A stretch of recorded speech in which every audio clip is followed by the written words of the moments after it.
말씀은 이사야서 28장 1절부터 13절 기도하겠습니다. 하나님, 이 시간의 말씀을 묵상할 때 함께 하시고 주님의 마음, 주님의 뜻을 분별하고 또 주께서 이 땅에 오신 이유들을 기억하며 주님을 따라 걸어가는 믿음의 백성이 되게 도와주시옵소서.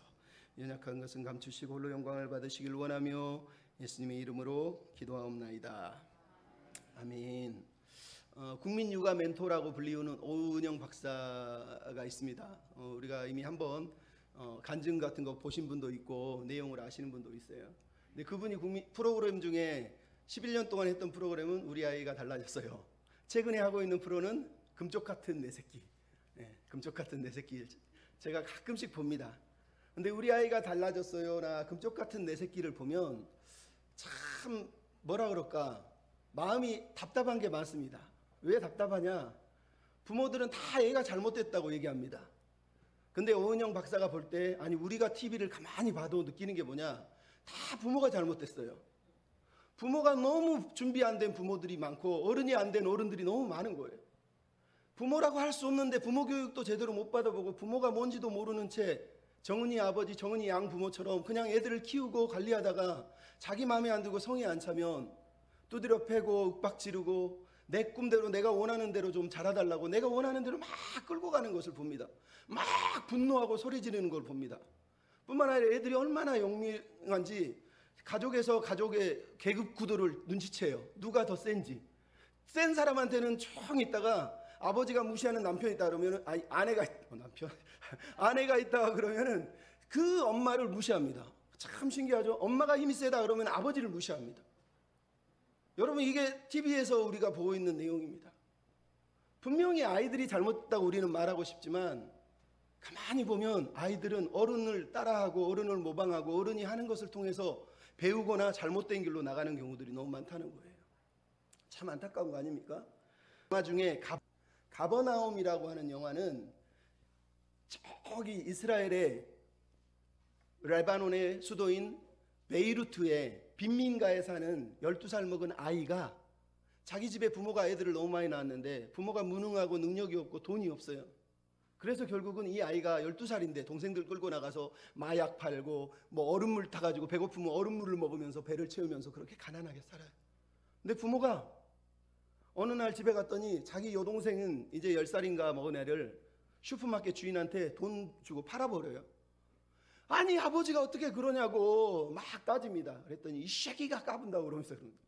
그래서 12살 먹은 이 아이가 집에 가출을 합니다.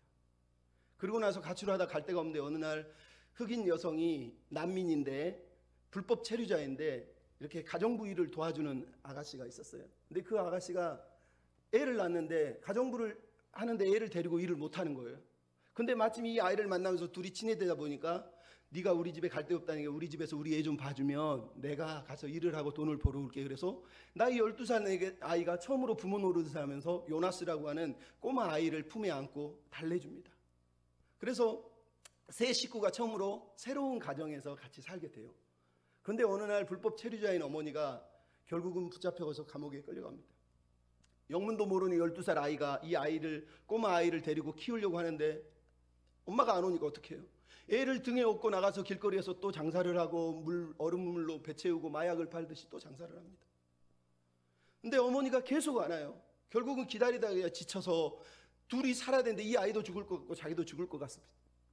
근데 우연히 어느 브로커가 나타나서 너 이 아이랑 스웨덴 가서 잘 살게 해줄 테니까 내가 돈 많이 줘서 스웨덴에서 둘이 다 잘 살게 해줄 테니까 나한테 팔아라.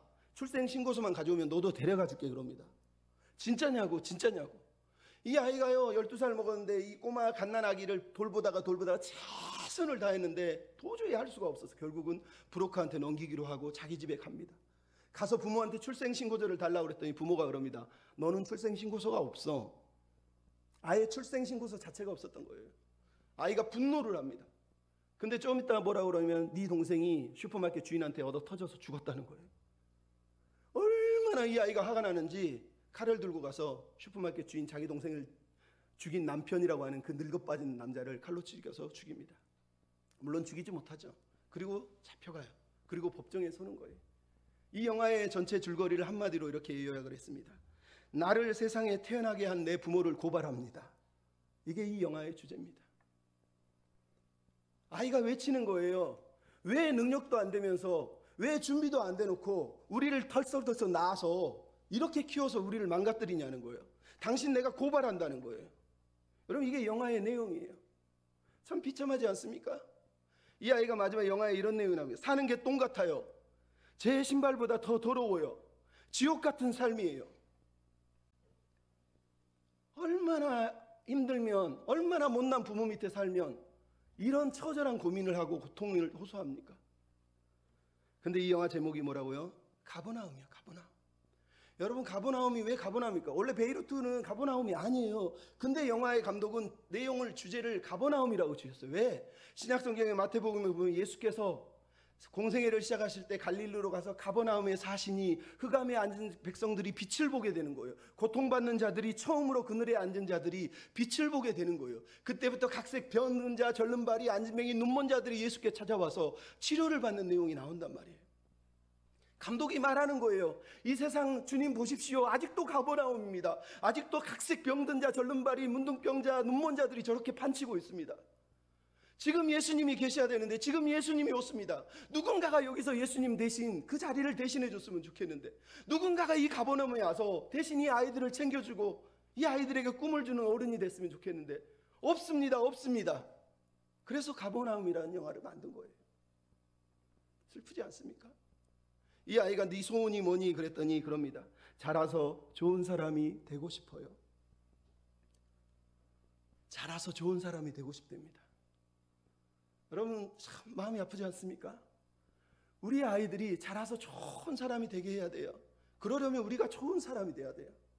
오늘 본문 이사야 28장을 읽으면 이 말이 계속 떠오릅니다. 우린 자라서 좋은 사람이 되고 싶은데 당신들을 보면 우리는 좋은 사람이 안 될 것 같아요. 당신들을 보자니 우리도 당신들처럼 망가질 것 같아요. 왜 당신들이 어른도 아닌 어른이면서 우리를 이렇게 망하게 만듭니까? 라고 외치는 아이들의 음성이 오늘 본문 이야기 속에 들려지고 있어요. 저는 그렇게 느껴져서 마음이 아픕니다. 여러분, 이사야 28장 이야기는 우리에게 말합니다. 정말 좋은 어른, 정말 괜찮은 리더, 정말로 괜찮은 스승, 이런 사람들이 되어야 되지 않느냐는 거예요. 그래야지 세상에 소망이 있는 거 아니냐는 거예요. 이렇게 망가지고 무너진 리더들을 뭘 보고 우리가 따르며 뭘 보고 살겠냐는 거예요. 여러분, 이사야 28장은 지금 그 얘기를 하고 있습니다. 우리가 알듯이 이사야 1장부터 12장은 말 그대로 이스라엘 백성들의 죄에 대해서 심판하고 구원하실 하나님의 구원 이야기를 들려주면서 하나님을 믿으라고 얘기합니다. 13장부터 23장은 열방을 심판하실 하나님을 얘기하면서 열방을 의지하지 말고 하나님을 의지하라고 얘기합니다.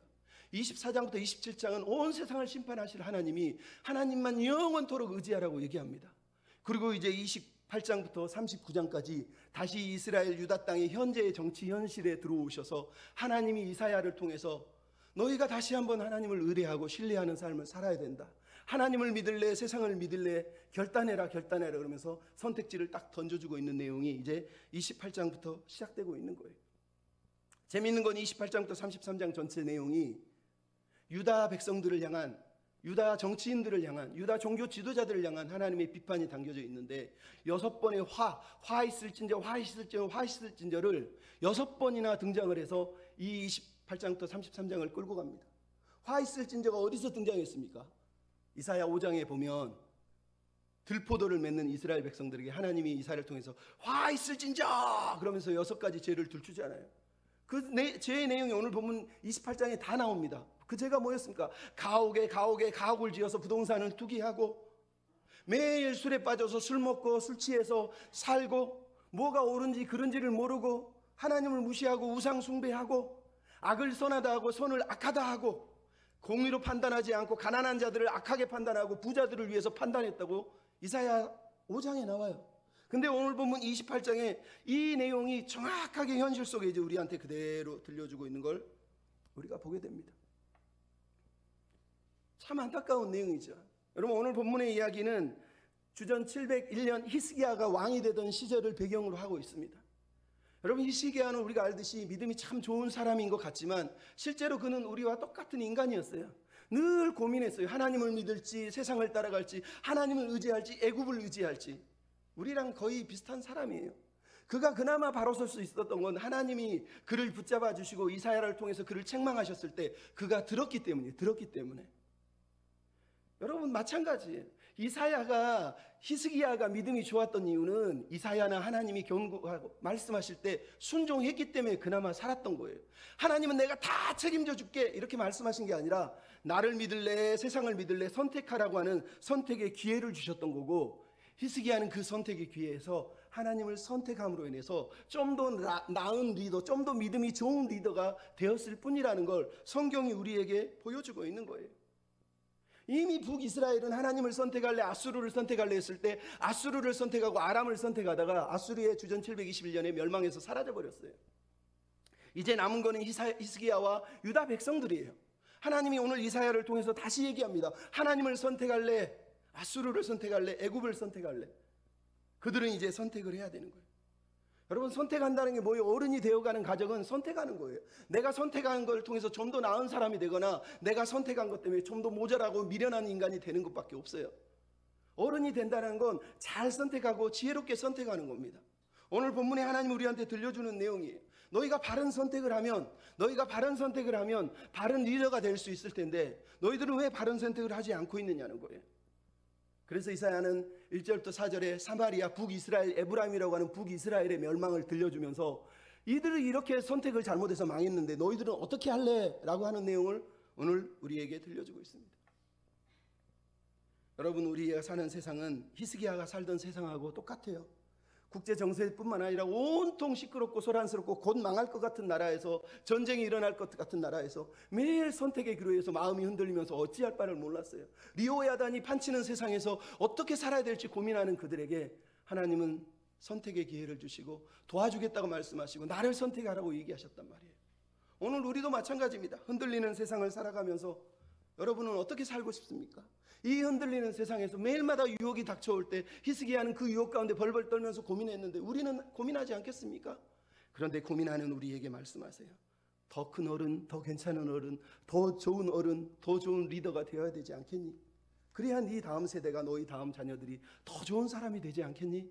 사실은 이렇게 말하고 있는 것 같아요. 그럼 오늘 본문을 통해서 우리는 좋은 어른, 좋은 리더, 좋은 사람이 되기 위해서 하나님이 인정하는 그 믿음의 선택을 하기 위해서 우리에게 필요한 게 무엇인지를 생각해 보려고 합니다. 따라서 하시죠. 교만의 면류관을 내려놓으라. 교만의 면류관을 내려놓으라. 네. 여러분 교만의 면류관을 내려놓으라는 게 1절부터 4절에 나오는 내용이에요. 그럼 1절부터 4절은 주전 721년 북이스라엘이 멸망하기 이전의 예언의 내용이에요. 그것을 여기에다 딱 붙여놓은 이유는 6절부터 시작되는 유다와 남은 히스기야 왕과 이스라엘 백성들에게 사마리아는 북이스라엘이 이렇게 멸망했는데 너희들은 어떻게 할래라고 하는 반면 교사로서 사마리아의 멸망 이야기를 1절부터 4절에 들려주고 있는 거예요. 근데 여러분 에브라임이라고 하는 북이스라엘이 왜 멸망했다고 오늘 본문에 얘기합니까? 사마리아 수도, 특히 사마리아 수도에 대해서 오늘 보면 1절부터 4절에 등장하는 모습을 보면 우리가 알 수 있어요. 내용은 여러분 사마리아는 단어가 안 나와 있지만 실제로 북이스라엘의 수도는 사마리아고, 사마리아를 여러분 이렇게 표현했어요. 영화로운 간같이 기름진 골짜기 꼭대기에 세워진 성, 꼭 꽃들이 들러싸여 있는 화관 같다고 얘기하고 있어요. 여러분 이게 북이스라엘의 수도 사마리아의 모습입니다. 북이스라엘 수도 사마리아는 말 그대로 앞에는 드넓은 이스라엘 평야가 널쳐져 있고 곡창지대로 가나안 땅에서 가장 넓은 평지가 있는 곳이, 유일하게 곡식을 심어서 거둘 수 있는 곳이 사마리아라고 하는 도시 앞에 있는 이스라엘 평야입니다. 왜 하나님은 유다에게는 그런 좋은 땅을 안 주고 왜 사마리아인들에게 이 땅을 줬을까요? 참 안타깝죠. 그래서 유다가 사마리아를 사실은 부러워했지만, 그래서 이 땅은요 기름진 골짜기라고 얘기하는 게 말 그대로 기름진 곡창지대예요. 그 곡창지대 끝에 가면 산으로 우뚝 솟은 산 위에 도시가 있는데 그게 사마리아예요. 멀리서 보면 그 밑으로 계단식으로 포도밭이 정렬돼 있어요. 꽃이 활짝 피어 있어요. 그래서 멀리서 보면 사마리아 도시는 말 그대로 면류관 같아요. 화관 같아요. 너무너무 아름다운 도시예요. 세상에 이렇게 아름다운 도시가 어디 있나? 그 정도로 아름다운 도시가 사마리아예요. 거기다가 곡창지대에 곡식들이 넘쳐나고 포도밭이 넘쳐나니 상업이 성행하고 무역이 잘 되고 사마리아 사람들은 처세술에 능하고 자기 머리를 가지고 부자가 돼서 부유하게 살아가고 있는 사람들이에요. 그래서 그들은 하나님을 믿었지만 누구를 믿었다고요? 바알과 아세라랑 우상도 믿으면서 신이란 신은 다 끌어모아서 믿었어요. 그 중에 자기 잘되게 해주는 신을 믿겠다는 조건으로. 그게 사마리아인들이에요. 사마리아인들. 근데 오늘 본문에 이 사마리아인들의 문제가 뭡니까? 지도자들이 타락을 했다라는 거예요. 오늘 본문에 나온 내용은 술 취한 자들의 교만한 면류관, 술에 빠진 성, 기름진 골짜기, 영화로운 골짜기, 이 모든 게 사마리아의 교만을 드러내는 단어들이에요.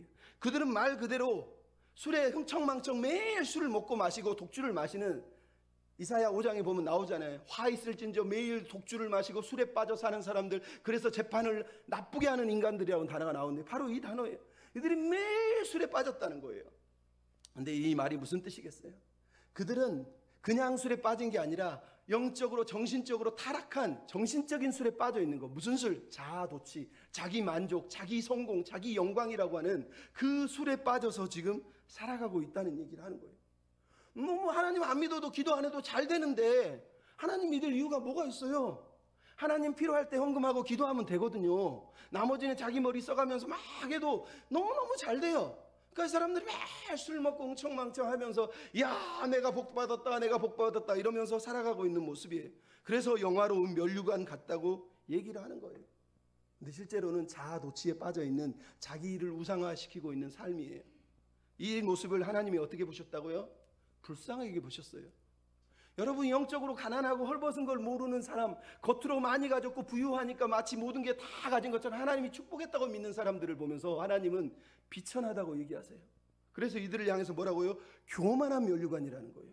그 면류관은 영광의 면류관이 아니라 교만한 면류관이에요. 하나님이 가장 싫어하는 죄, 교만을 하나님이 물리치신다고 야고보 4장 6절에 나온 그 교만한 면류관을 쓰고 있다는 거예요. 그래서 멸망할 거라는 거예요. 그래서 뭐라 그럽니까? 그 아름다운 화관을 가리켜 하나님이 1절 4절에 쇠잔에 가는 꽃, 말라 비틀어져 가는 꽃, 곧 떨어져서 없어질 꽃이라는 거예요. 말 그대로 교만해서 자기에 취해서 사는 사람들 하나님이 결국은 너희들 말라 비틀어져서 멸망시킬 것이다 라고 말씀하고 있는 게 오늘 본문의 내용이에요. 하나님은 교만한 자를 그렇게 싫어하시는 거예요. 그래서 오늘 본문에 하나님이 4절 5절부터 2절에도 나오지만 2절에 뭐라 그러니까 보라 주께 있는 강하고 힘 있는 자를 내가 보낼 것이다. 아수르를 보내겠다는 거예요. 그들이 뭐라 한다고요? 어느 날 우박처럼 광풍처럼 큰 물이 몰아닥치는 것처럼 너희를 쓸어버릴 거라는 거예요. 여러분, 우박이 언제 떨어집니까? 계속 떨어지는 게 우박이 아니에요. 어느 날 갑자기 떨어져서 농사를 다 망치는 거거든요. 니네들 잘난 곡식 포도박 한순간에 무너뜨리는 거.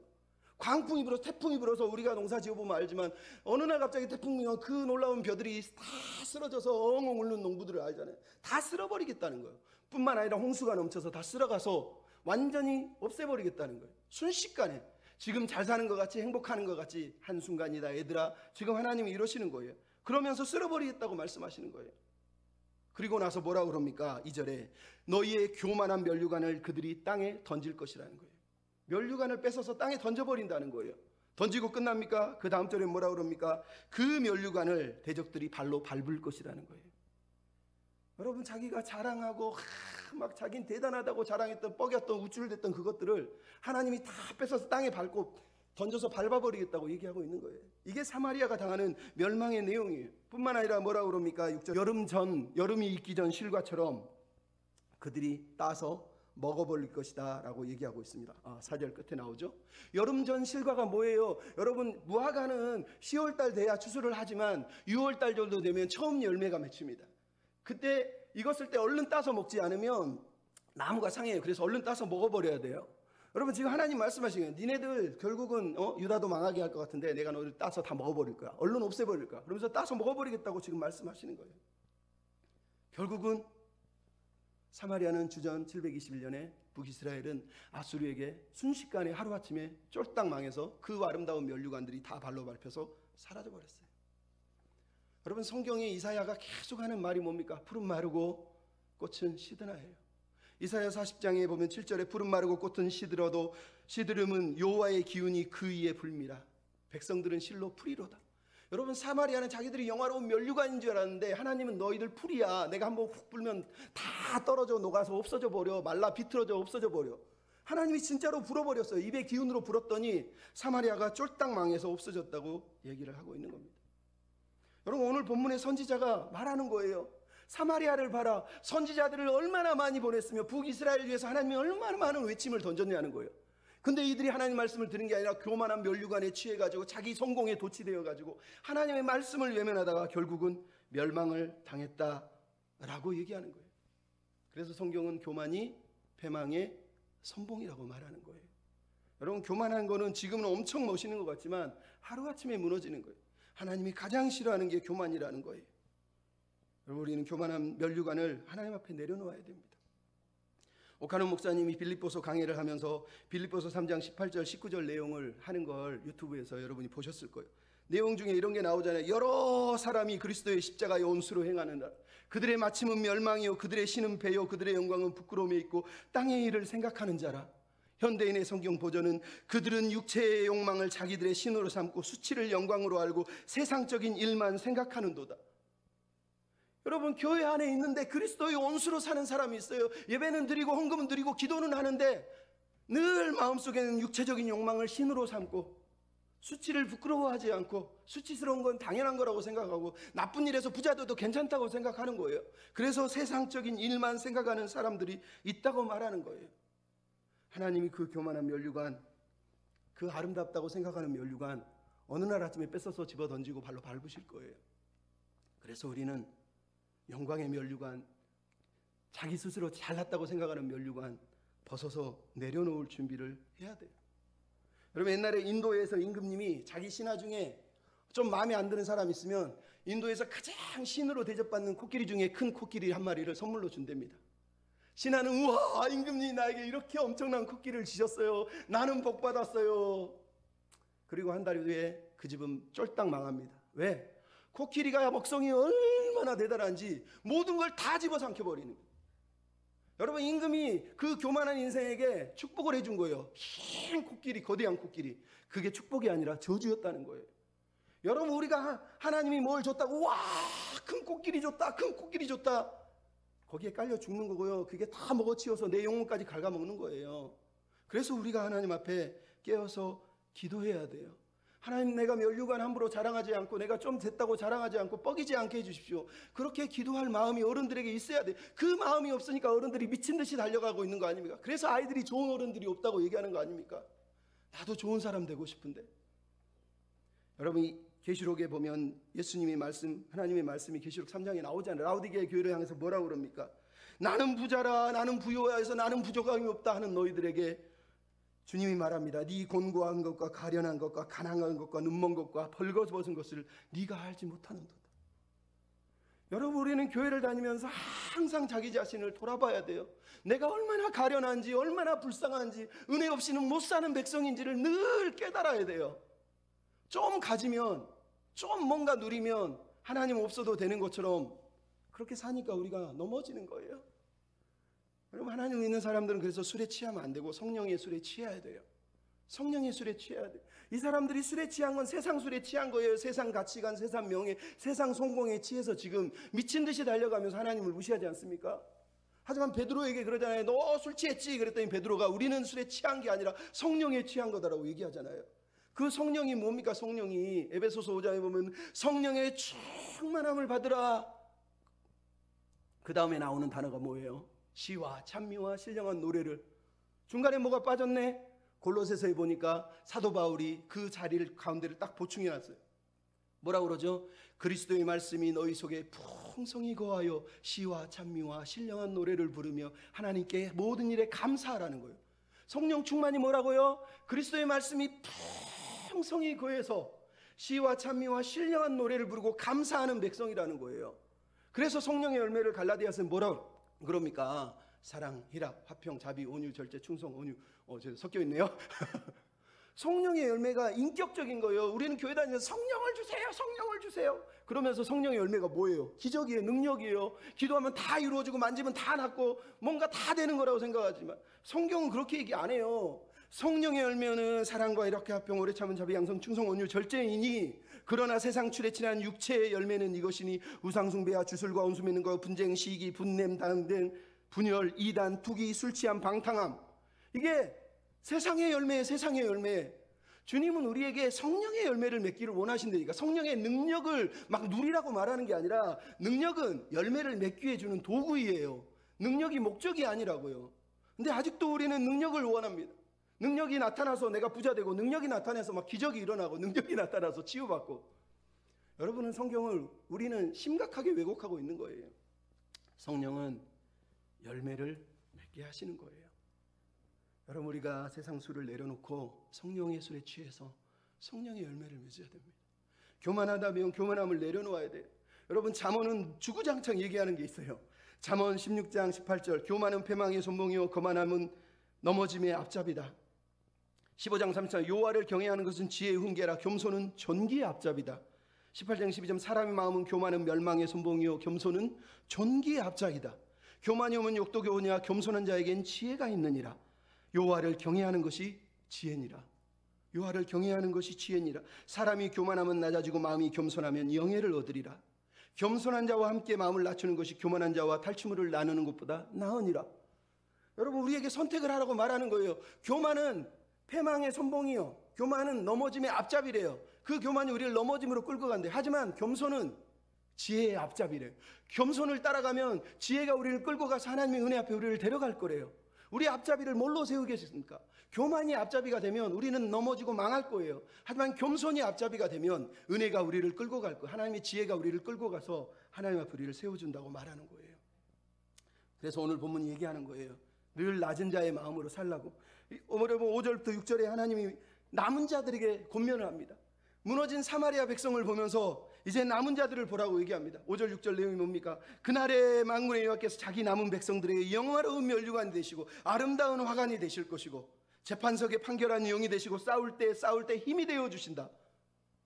여러분, 세상의 영광에 세상의 면류관, 교만의 면류관 추구하지 않고 하나님만으로 만족을 구하는 남은 자들에게 하나님이 그들의 영화로운 면류관, 그들의 화관, 그들의 인생의 만족함이 되어 주시겠다고 지금 말하는 거예요. 하나님께서 지금 세상에 취해서 거짓을 일삼고 왜곡을 일삼고 거짓말을 하고 하나님 말씀을 왜곡하는 사람들이 아니라 오늘 하나님 말씀을 붙들고 영적 전쟁을 치르는 사람들에게 하나님이 말하는 거예요. 내가 너희들에게 판결하는 영, 진리의 말씀을 주고 너희에게 싸울 때 힘이 되어 주겠다고 말씀하시는 거예요.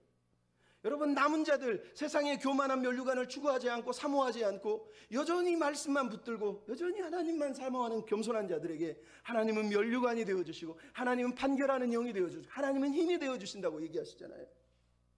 오늘 아침에 옥하는 목사님 설교 내용이 나오잖아요. 이 리오야단 같은 매일 마음이 흔들리는 세상을 살 때 우리에게 필요한 게 뭡니까? 힘이요, 힘이요, 힘.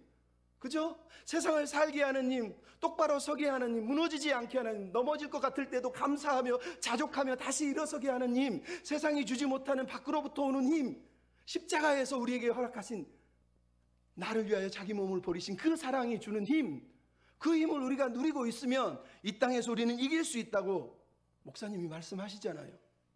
여러분, 우리에게 그게 필요한 거예요. 세상이 막 요동하고 리오야단이 판칠 때 우리 마음이 흔들리고 외로울 때 여러분, 선택해야 돼요.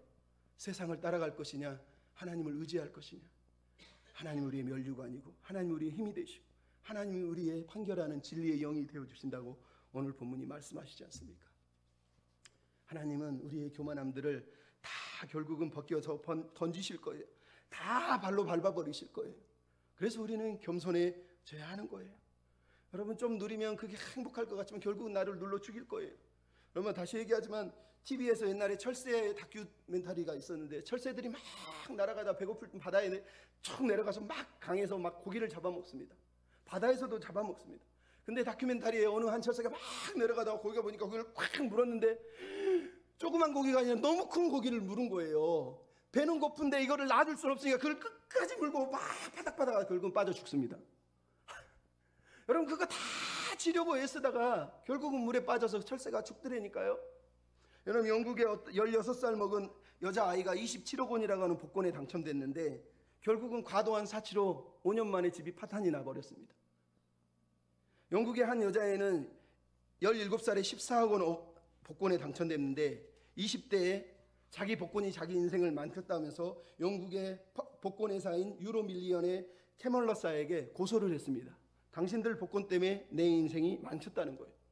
16억 원 복권이 당첨됐는데 왜 망쳤다는 얘기입니까? 당첨된 이후로 삶이 공허해졌대요. 친구들이 자기를 다 떠났대요. 자기 옆에 자기랑 똑같은 수준의 사람이 없어서 대화가 안 된대요. 차를 사도 다른 걸 옷을 사도 결혼을 해도 만족함이 없대요. 돈을 보고 자기를 쫓아오는 것 같아서. 그러다 보니까 인생이 망가져 버렸대요. 그래서 고소를 한 거예요. 복권 회사에. 이렇게 얘기했어요. 삶이 10배는 더 좋아질 줄 알았지만 정반대였습니다. 돈이 없었으면 인생이 더 쉬웠을 것 같습니다. 여러분, 오카는 목사님 설교 중에 계시록 3장 설교에 이런 내용이 나옵니다. 예수 전도자의 로렌 커닝햄이라고 하는 목사님이 한국을 방문했어요. 방문하고 나서 호주에 가서 자기 스태프들하고 얘기를 하는데 이렇게 얘기했답니다. 한국 목사들은 돈을 너무너무 사랑하고 음란하다고, 정말 한국 목사들 못났다고 오카는 목사님이 설교하면서 그럽니다. 그 목사님이 뭔가를 하나 빠뜨렸다고. 한국 목사들은 거짓말도 너무 잘하고 거짓말을 너무 좋아한다는 거예요. 여러분, 오카는 목사님이 하는 말이에요. 거기다 한마디 더 더든 거예요. 속물근성이라. 속물근성. 돈만 보면 헬레벌떡 쫓아다니고 명예만 보면, 영광만 보면 쫓아다닌다는 거예요. 여러분, 이런 리더가, 이런 어른이 뭐 목사님만 있습니까? 우리는 안 그렇습니다. 저도 속물근성이 있어요. 다 마찬가지지만 이게 옳은 거라고 얘기하면 안 되지 않습니까? 오카는 목사님 설교하다 말고 갑자기 뭐라 그러는지 아십니까? 세상이 너무 좋아서 목사들이 설교를 할 때 제대로 하지 않고 음담패설하고 농담 따먹게 낄낄거리고 웃으면서 세상에 말도 안 되는 헛소리하고 축복 얘기하고 맨날 그런 얘기한다는, 성경을 가르치라고 막 그러면서 야단을 치는 내용이 나옵니다. 어떤 목사님은 세상이 좋다고. 제가 옛날에 섬겼던 목사님은 미국 한번 갔다 오니 미국이 너무 좋다. 설교할 때면 난 미국이 좋아, 미국 가고 싶어. 나 이해가 안 돼요. 하나님이 좋은 게 아니라 미국이 그렇게 좋대요. 오카는 목사님 설교 중에 그런 내용이 한번 나왔는데 저는 그게 제일 마음이 아팠어요. 자기가 평생 목회를 해보고 깨달은 게 하나가 있는데 평신도에겐 죄가 없다는 거예요. 평신도가 무슨 죄가 있냐는 거예요. 그 목사가, 그 리더가 평신도를 그렇게 만든 거지. 매일 저놈이 잘못이 왜 쟤는 안 바뀌고 왜 저는 저러고 있을까? 부모가 우리 아이가 달라졌어요. 그 부모들처럼 금쪽 같은 내 새끼처럼 저놈이 문제야, 저놈이 문제야. 내 아이들은 다 어른 보고 잘하는 거거든요. 평신도도 마찬가지입니다. 우리 같은 목회자 보고 잘하는 거지, 우리가 한 대로 잘하는 거, 우리가 키운 대로 잘하는 거고. 오카는 목사님 그러세요. 평신도가 무슨 죄가 있니? 다 우리 잘못이라는 거. 우리 잘못. 회개해도 우리가 먼저 해야 된다는 거예요. 여러분, 이스라엘이 이 사마리아에 그리고 유다 땅의 이 리더들이 회개했다면 얼마나 아름다운 세상이 되었겠습니까? 여러분, 우리는 남 탓하지 않아야 된다고 말하는데 맞아요. 우리가 잘못한 거예요. 어른인 우리가, 못난 우리가 잘못한 거예요. 그걸 회개할 생각은 안 하고 늘 그렇게 핑계를 대면서 돌아다니는 꼴을 하나님이 기뻐하시겠습니까? 절대 기뻐하지 않습니다. 우리의 모습을 보고 회개해야 돼요. 그렇게 안 살아도 예수님만 붙들고 말씀만 붙들고 살면 주님이 자랑이 되어주시고 면류관이 되어주시고 힘이 되어주시겠다고 오늘 본문에서 우리에게 말씀하시지 않았었습니까? 이런 힘, 이런 면류관, 이런 자랑 어디서 나옵니까? 결국은 하나님 말씀으로부터 나오는 거예요. 결국은 하나님 말씀으로부터 나오는 거예요. 그래서 우리는 따라 삽시다. 날마다 말씀을 붙들고 삽시다. 네. 날마다 말씀을 붙들고 살아야 돼요. 교만의 면류관을 포기하는 방법, 세상의 면류관을 내려놓는 방법, 자아도취에 빠지지 않는 방법, 말씀을 붙들고 말씀 안에서 자기를 살피고 자기를 돌아봐서 자기의 모습을 추한 것들을 낱낱이 내려놓고 회개하고 살피지 않으면 변화가 안 일어난다는 거예요. 여러분, 오늘 7절 8절의 내용을 읽어보십시오. 이제 이사야가 얘기합니다. 1절부터 4절에는 멸망한 유다 북이스라엘을 예를 들었다면 이제 유다의 현재 상황을 예를 들면서 그들의 실상을 폭로하고 있어요. 근데 가만히 보니까 북이스라엘이나 남유다나 상황이 비슷해요. 왜? 7절 내용만 읽어봐셔도 끔찍한 내용이 나옵니다. 이들은 포도주로 말미암아 옆걸음치고 독주로 비틀거리고 제사장도 선지자들도 독주로 말미암아 옆걸음치고 포도주로 독주로 비틀거리며 환상을 잘못 불고 재판할 때도 실수하나니. 여러분, 여기에 뭐가 나와요? 백성들만 그러는 게 아니라 제사장들도 선지자들도 뭐 했다고요? 옆걸음치고 비틀거렸다는 거예요. 술에 취해서. 여러분, 우리가 걔 부모가 걔 자녀들에게 똑바로 걸어 똑바로 가면서 자기가 막 옆으로 걷는 거라고 그러잖아요. 지금 그 얘기를 하는 거예요. 자기들은 똑바로 못 걸고 옆으로 막 걸으면서 니네 왜 그렇게 걸어? 그러면서 똑바로 걸으라고 지금 말하는 내용을 우리가 그대로 지금 보고 있는 거예요. 옆걸음치며 비틀거렸다는 게 뭐예요? 말 그래도 술에 취했다는 얘기지만 또 하나는 아까도 말했잖아요. 영적으로 도덕적으로 나태해져서 하나님 없어도 이 정도면 됐지 하고 하는 만족한 상태 속에서 도덕적으로 영적으로 타락해 있는 지도자들의 모습을 얘기하고 있는 거예요. 하나님 나라의 영적 지도자들이 타락에 빠져서 술 취해서 허우적거리며 세상의 술에 취해서 허우적거리고 있는 모습을 우리에게 지금 보여주고 있다는 거예요. 이들이 세상을 너무 사랑했다는 거예요. 그게 아프다는 거예요. 여러분, 술에 취해서 하니까 결과가 뭐예요? 늘 왜곡을 합니다. 여러분, 7절 끝에 환상을 잘못 풀고 재판할 때 실수한다고 얘기하고 있어요. 왜 환상을 잘못 풀고 왜 재판할 때 실수하죠? 세상 술에 취하니까 모든 해석을 세상 기준으로, 세상 판단으로, 세상 가치관으로 해석하는 거예요. 모든 성경을 읽어도 세상이 말하는 기준으로 이렇게 해야 복받아, 이렇게 해야 부자 돼, 이렇게 해야 성공해, 이렇게 해야 잘 살 수 있어. 성경하고 아무 상관이 없는데 세상의 기준을 끌어다가 성경을 해석을 해요. 그럼 지금 그 얘기를 하는 거예요. 상처받아서 아파서 들어왔는데 그들을 상담해주고 위로해줘야 될 제사장들이, 말씀을 잘못했다고 얘기해줘야 될 선지자들이 지금 뭐 하고 있다고요? 술에 취해서 잘못 해석하고 있고 잘못 풀고 있고 잘못 판단하고 있다고 얘기하고 있는 거예요. 여러분, 이게 이스라엘의 비참한 모습이에요. 여러분, 그들은 하나님을 믿지만 하나님을 의지하지 않았어요. 하나님 말씀도 알아요. 선지자고 제사장이면 우리식으로 신학교 다 졸업한 사람들이에요. 근데 뭐 했다고요? 하나님 말씀은 상관없이 살았어요. 이 정도 많이 누렸면 된대. 이렇게 살면 어때? 그러면서 지금 살고 있다고 얘기하는 거예요. 그 결과가 8절에 나와요. 모든 상에다가 토하고 더러운 것이 가득해서 깨끗한 것이 하나도 없다는 거예요. 다 토하는 그 더러운 곳에 누워서 거기서 술 먹고 누워 살면서 그게 더러운 줄 모르고 그게 죄인 줄 모르고 그냥 그렇게 살고 있다라고 오늘 본문에 말하는 거예요. 그들의 입으로 내놓은 것이 상담이고 그들의 입으로 내놓은 것이 하나님의 말씀인 줄 알았는데 가만히 보니까 다 배설물이라는 거예요. 입으로 배설을 했다는 거예요. 그들의 입으로 토해낸 것이 사람을 죽이고 입으로 토해낸 것이 사람을 멸망의 길로 인도하는 일을 했다고 오늘 본문이 우리한테 말씀을 하고 있잖아요. 그럼 이스라엘이 멸망한 이유는 다른 데 있지 않아요. 지도자들에게 있어요. 오늘 본문에 보십시오. 지도자들이 타락을 했어요. 선지자하고 제사장들이 타락을 했다고 말하는 거예요. 얼마나 슬픕니까? 7절만 봐도 이사야 혼자 그 땅에 선지자였나? 아니요. 그 땅에는 선지자라고 하는 이름을 가지고 제사장이라는 이름을 가진 사람들이 너무너무 많았다는 거예요. 근데 그들이 이사야의 말을 우습게 여기고 이사야 말을 외면하고 이사야가 던지는 말을 우습게 여기면서 그렇게 살았다는 거예요. 여러분, 선지자가 누구고 제사장이 누굽니까? 말 그대로 하나님과 사람 사이의 중재라도 서로, 선지자는 하나님의 뜻을 전하고 잘못된 것을 가르치는 거고 제사장은 사람과 하나님 서서 사람들의 아픔과 상처들 하나님의 말씀에 비추어서 상담해주고 권면해주고 재판해주는 일을 하는 사람이에요. 늘 그래서 그들에게는 유혹이 있어요. 가난한 자의 편을 들어줄까? 부자 편을 들어줄까? 어려운 사람 편을 해석해줄까? 아니면 부자들을 위해서 변증을 해줄까? 이들은 지금 부자 편에 섰다고 얘기하는 거예요. 어렵고 힘든 사람 편에 선 게 아니라 부자들 편에 서서 그들의 입맛에 맞춰서 그들이 원하는 대로 판결을 해주고 재판을 해주고 성경을 해석해줬다고 얘기를 하고 있는 거예요. 비참한 거예요. 그래서 결국은 이 나라가 망하게 됐다고 얘기하는 거예요. 슬프지 않습니까? 제가 옛날에 아는 어느 목사님이 어느 날 설교 듣고 왔는데, 설교 오늘 예배 잘 드렸어요? 그랬더니 저한테 목사님, 내 귀를 씻고 싶어요. 저 설교 안 들으면 귀 좀 사고 싶어요. 난 농담이에요. 그런 농담은 처음 들어봤는데 무슨 얘기야? 그랬더니 들을 수가 없다는 거예요. 안타까운 거죠. 여러분, 구약시대의 선지자들, 제사장들이 이랬다는 거예요. 얼마나 안타깝습니까? 근데 진짜 선지자였던 이사야가 어떠고 있습니까?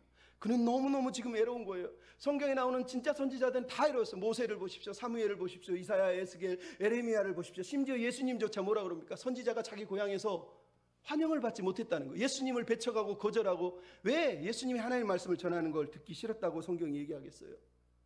여러분, 우리 이런 모습을 보면서 우리 자신을 돌아봐야 돼요. 그럼 우리가 정말로 말씀을 사모하고 말씀대로 살고 있습니까? 여러분, 오늘 보면 9절부터 10절의 내용을 읽어보면 더 마음이 아픕니다.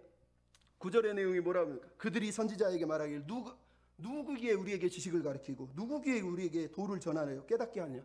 우리가 젖떨어져 품을 떠난 애들 같으냐? 경계의 경계를 교훈의 교훈을 교훈의 교훈을 여기서 조금 왜 그렇게 하느냐는 거예요.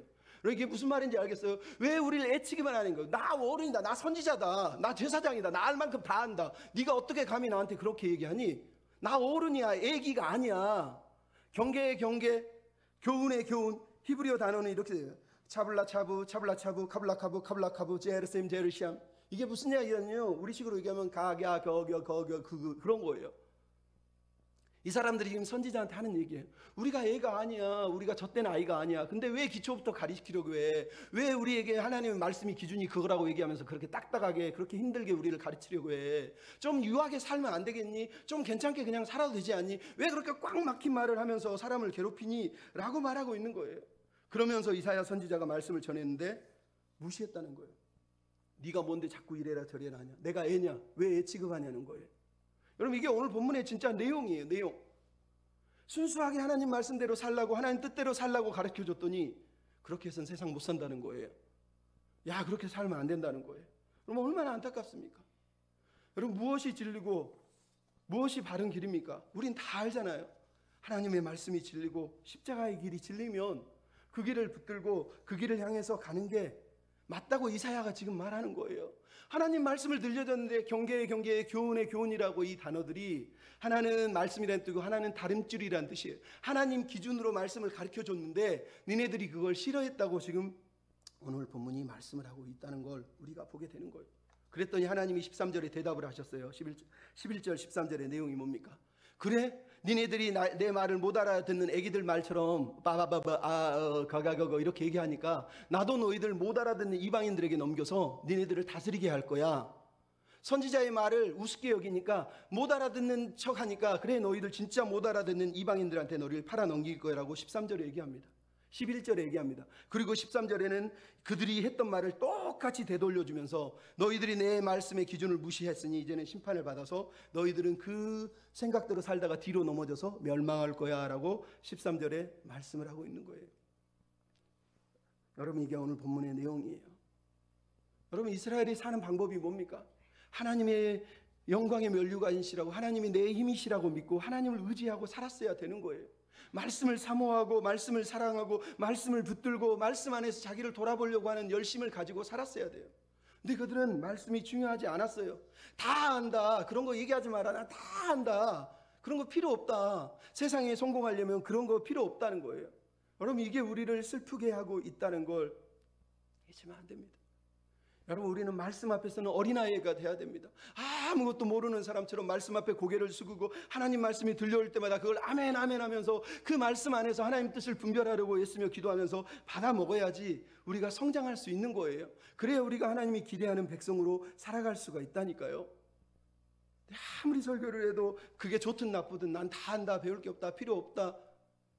여러분, 선지자가 맨날 무슨 유치한 얘기를 했겠습니까? 하나님 말씀을 전한 거, 하나님의 뜻의 기준을 전한 거예요. 하나님이 이렇게 말씀하시더라. 그걸 싫어했다는 거예요. 그걸 왜 하나님 뜻대로 말한다고 그러냐, 그거 아니어도 우린 잘 살고 있는데, 이런 얘기거든요. 여러분, 우리는 말씀 앞에서 겸손한 사람이 돼야 됩니다. 하지만 우리는 십자가 앞에서는 어른이 돼야 됩니다. 여러분, 십자가 앞에서는 어른이 돼야 돼요. 오카노 목사님이 설교 중에 그런 내용이 나오잖아요. 진짜 주님의 십자가를 져본 사람은 저 바다 밑에서 스쿠버 다이빙을 해본 사람이라는 거예요. 여러분, 저는 스쿠버 다이빙 해봤는데 여러분도 해보셨는 사람은 알 거예요, 무슨 말인지. 바닷속으로 들어가 본 사람은 바닷속에서요 산소통을 메고 걸어다니면서 바다 안에 보여주는 그 환경이 너무너무 놀라워요. 근데 평생 스노우쿨링 하면서 위에다 빨대 하나 물고 막 물장난치는 사람은 바다 안에 그 진기함을 이해를 못해요. 여러분, 옥 목사님이 하는 얘기예요. 주님의 십자가를 진짜로 져보는 사람은, 그 십자가를 지며 사는 사람은, 십자가를 지면서 느끼는 그 삶의 경험, 그 감격을 안 져본 사람은 절대 이해를 못한다는 거예요. 평생 져보지 않으니까 그거 우습게 여기고 그거 힘들어 보이고 그거 하지 말라고 외치는 거예요. 하지만 그게 맞다고 믿는 사람은 그걸 지면 그것 때문에 행복해서 그냥 그 길을 걸어간다라고 목사님이 말씀하시잖아요.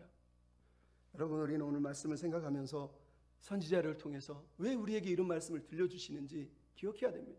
12절에 나와 있잖아요. 왜 선지자에게 이런 말씀하십니까? 우리에게 안식을 주시려고. 안식을. 너희가 들었으면 안식했을 텐데 너희가 듣지 않아서 안식하지 못했다는 거예요.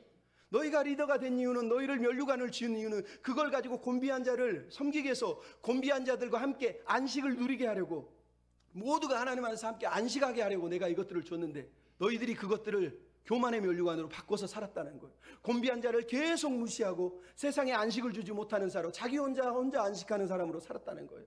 그래서 하나님이 분노하고 있는 거예요. 여러분, 오늘 본문이 내용이 그겁니다.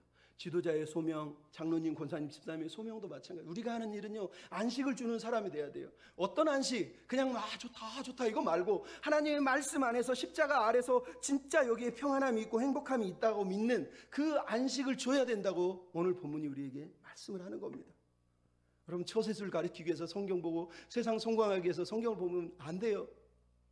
그건 저 밖에 나가면 교회 안 다녀도 부자 되는 방법 다 있고요. 비즈니스 성공하는 방법 다 있고요. 사업 잘 되는 방법 다 있는 거예요. 그냥 비즈니스 하면 돼요.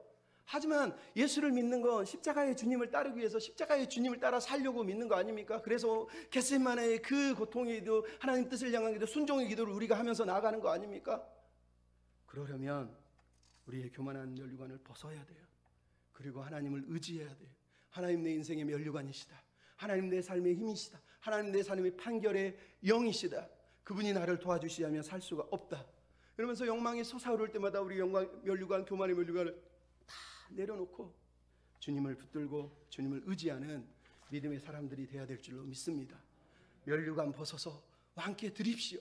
면류관 벗어서 구속하신 하나님께 올려드리십시다. 여러분, 그런 사람들이 되시기를 원합니다.